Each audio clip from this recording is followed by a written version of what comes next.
City officials are hoping to attract the Summer Olympics. They believe it would be a boom to the economy. But not everyone supports the games coming. Michael Jackson has been seen coming in and out of this hotel.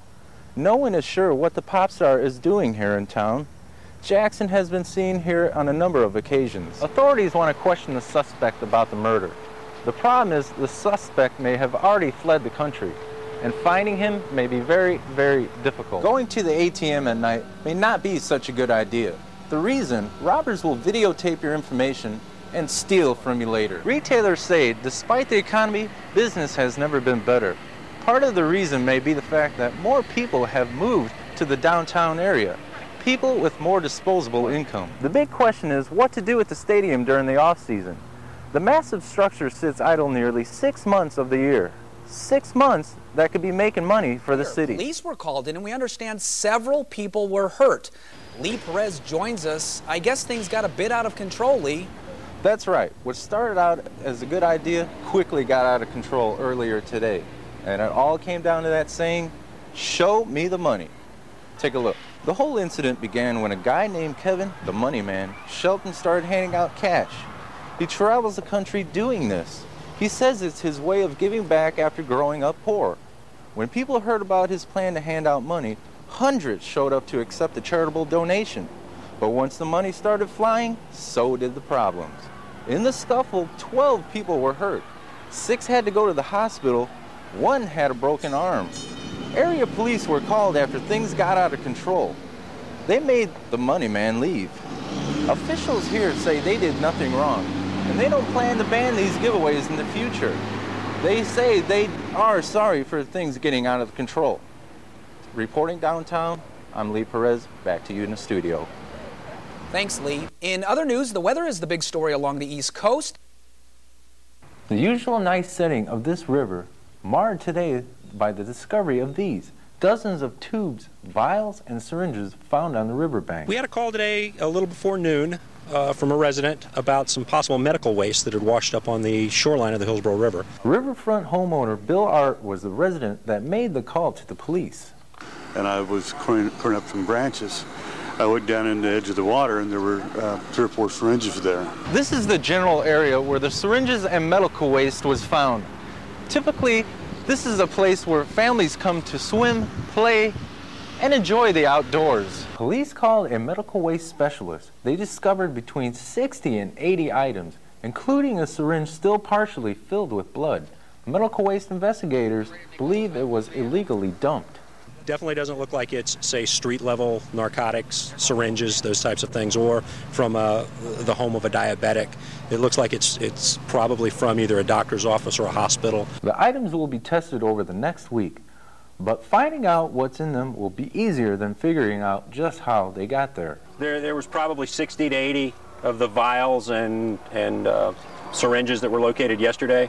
Whether we got them all, there's no way to tell. Art, who recently moved here, is thankful no one was accidentally injected. But I'm just glad it happened here and not over on one of the beaches or something, where there's not a lot of people that would be hurt here. Often, when medical waste is found, the source is sometimes hard to find. Something residents here hope is not the case. I'm Lee Perez reporting. A scary day for parents and kids at one area elementary school. One driver was killed and at least 13 children were hurt when their school bus was hit by a truck. School bus number 511 was carrying 32 children to Chester Taylor Elementary School when the bus crashed into a truck. Grover Knight was driving right behind him. As I caught out of our side vision, I caught that truck coming. I looked around and I realized that he was traveling at such a high rate of speed, there was no way he was going to miss at us. And that driver didn't miss the bus. She slammed right into the side. The bus overturned and skidded into Jim Amon's front yard, where his children were waiting for their bus to come along.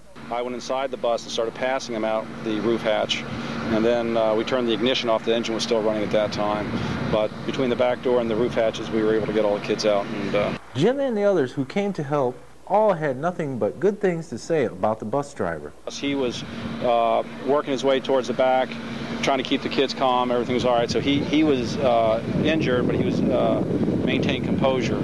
He was thinking about the kids before he was thinking about himself, so I was really impressed about that. They were impressed with the driver and with something else. What surprised me the most was that the children didn't panic.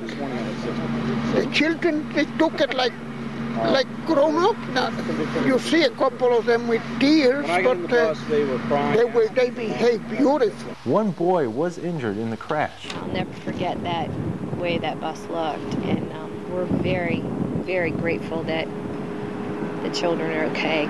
Luckily, her son Billy was quickly treated and released from the hospital. And while the accident scene looked scary, everyone agreed it could have been much worse. I'm Lee Perez reporting. On a rainy morning, all the tools for a successful dig, hopefully. Mark, the fossil hunter, begins his search for a prehistoric world.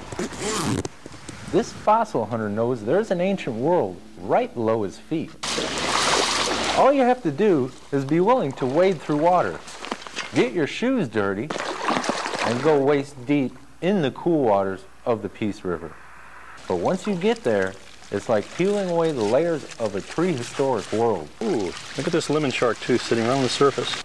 And Mark loves to find shark's teeth, but not just any shark's teeth. It's a snaggletooth shark, a lower. And this shark has not been in Florida for 2 to 3 million years, but today it's still in Asian waters. God, it's beauty, a real beauty. What many people don't realize is that fossils are buried all over the state, which tells us some amazing predators used to roam this area once filled with water. Shark! Shark! Everybody out of the water! As seen in the recent film Shark Attack, this monster creature once hunted around our waters. So you don't believe in Hollywood? Well, believe the fossil hunter. This is one of probably 250 teeth that were in the jaw. So imagine 250 of these, how large that jaw would be. You'd be taking chunks of meat out of whales 6 to 8 feet in diameter. The fossil hunter has written several books on the subject, and he hopes to teach everyone that there is amazing past right underneath their feet. I'm Lee Perez reporting.